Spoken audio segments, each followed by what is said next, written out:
Coming up on Mountain News this morning, an Eastern Kentucky Healthcare Center hosts a meaningful event to give families in our region support as they deal with recent tragedies.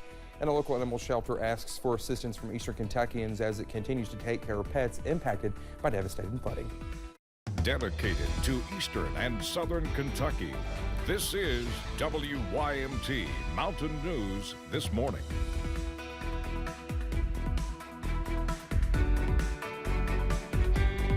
Alrighty, 6:31. Good morning to you all. It is Monday, and I'm Dakota Makris. I don't know if I already said my name or not, but good morning.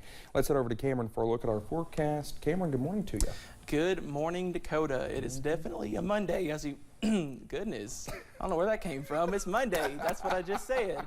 But yeah, we're waking up to some showers in some places this morning, so you might need the umbrella as you step out the door. Or just stay home, honestly. I mean, I wish. A good Netflix and chill type of day. Ooh, if I could work from home, some hot cocoa, got all that good stuff going on. That's a good day. Yeah. It's a little bit warm though, so maybe not the hot cocoa. But anyways, let's go over to Buffalo Mountain. You can see some foggy conditions over in portions of Perry County this morning. 64 degrees over at Buffalo Mountain, and we are waking up in the 60s in many locations. 65 in Jackson, 57 in Irvin, and 55 in Moorhead. So cooler as you go to the north, a little bit warmer as you go to the south. Up on satellite and radar, cloudy and wet to the south, a little bit clearer to the north. Places like Moorhead and Louisa waking up clear. Places like Whitesburg and places like Jenkins waking up a little bit soggy this morning. We should be in the lower 60s. We're going to be well above average today in the middle to lower 70s. And check out the sunset, Dakota, before 5:30 later on this evening. Getting dark quick. All right, Cameron, thank you. A teen and a young child are dead, and another teen is in a hospital with serious injuries after a UTV crash in Magoffin County. It happened around 7:15 Saturday evening on Kentucky Route 7 in the Salyersville community. Kentucky State Police say a UTV left the road, went over an embankment, and hit a tree. Well, the 15-year-old driver was taken to a hospital and is in critical condition. Another passenger, 15-year-old Angelica Faith Rife, a student at Magoffin County High School, was pronounced dead at the scene. 4-year-old Branston Hill was taken to a hospital where he later died. The cause of the crash is still under investigation. And in 2015, Officer Daniel Ellis of the Richmond Police Department was shot and killed in the line of duty. He was only 33 years old. 7 years later, the community still honors his memory with a 5K run. It was in support of the 457 Foundation. The purpose of the organization is to inspire, honor, and assist Madison County. The community is what's brought me this far. They've never left me behind. They are truly an amazing community. I'm so thankful to live in Richmond. A lot of their families came out to support, so just a huge involvement still, even 7 years later, and I couldn't appreciate them more. More than 300 people came out to run for Officer Ellis. Family, friends, and fellow first responders gathered at Pike County Central High School on Saturday to remember the life of Randy Courtney. A father, grandfather, husband, and friend to many, Courtney died on October 30th at the age of 61. Courtney played several roles in the community and was a lifelong firefighter, founding member of the Pike County 911 Board, president of the Pike County Firefighters Association, chief of the Island Creek Volunteer Fire Department, and more. Pike County Emergency Management Director and Belfry Fire Department Chief and longtime friend Nee Jackson says Courtney will be severely missed and one man could never fill his shoes. You really can't fill those shoes. You do the best you can to close those gaps, but you really can't fill those shoes. So you don't want to even try to do that. You just try to make up the difference where those gaps that he took up, and you have to be the person that stands in the gap. Courtney's daughter, Ellie Harris, says her father was always a shoulder to cry on and would give the shirt off his back if someone needed it. Mountain Comprehensive Care hosted a grief retreat during the weekend at Archer Park in Prestonsburg. Our Chandler Wilcox details how organizers brought joy to a community faced with tragedy. Paintings and books, all kinds of comforting activities were included in the grief retreat. They need spaces where they can just come and be with each other, realize they're not alone, and just also have fun. After recent tragedies striking the area, organizers are reaching out to the community instead of waiting for someone to ask for help. Often they won't reach out and say, you know, I need help, I'm sad.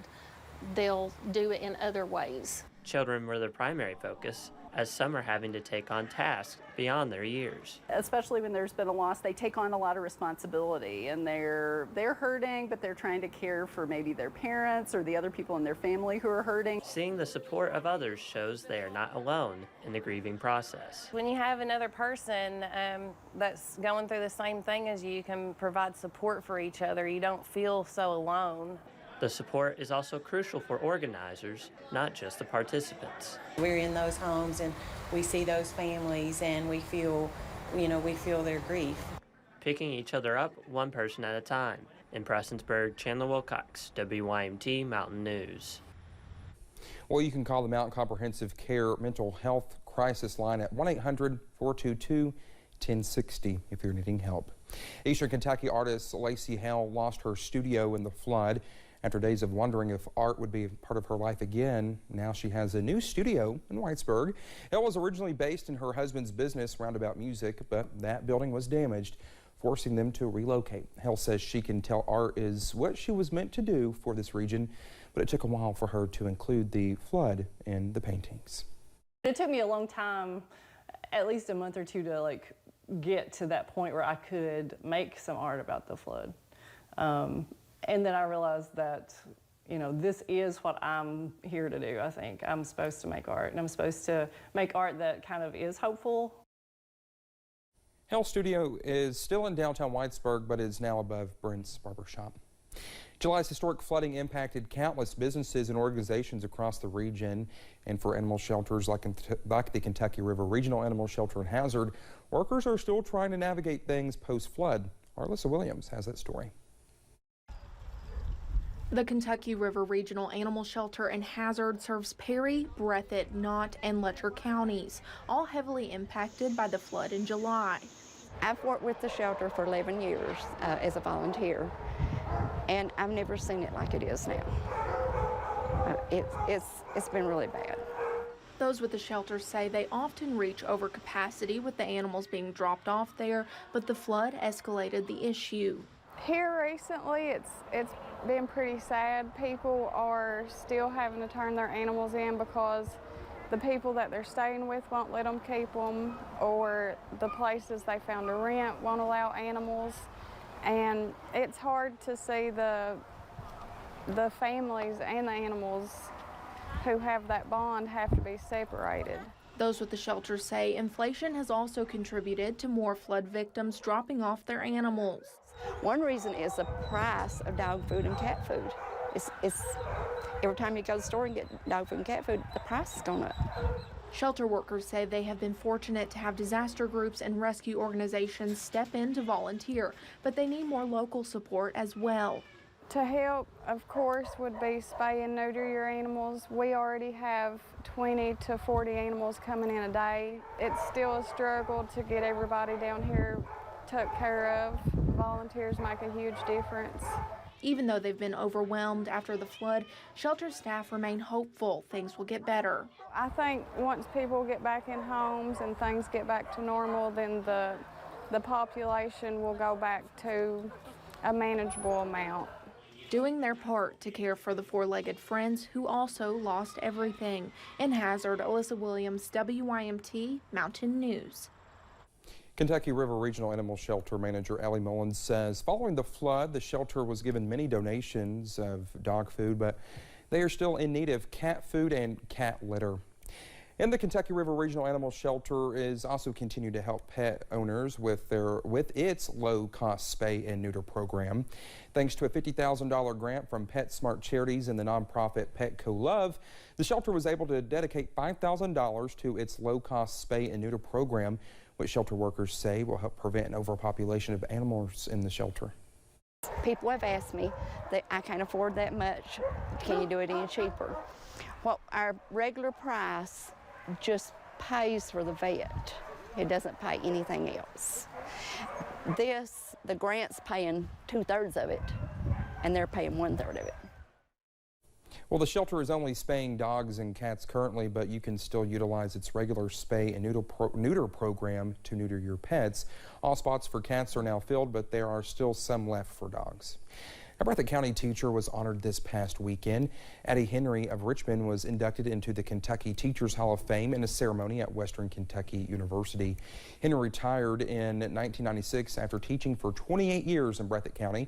Well, she said her selection came as a total surprise and that she was delighted, honored, and humbled. Congratulations to Addie Henry.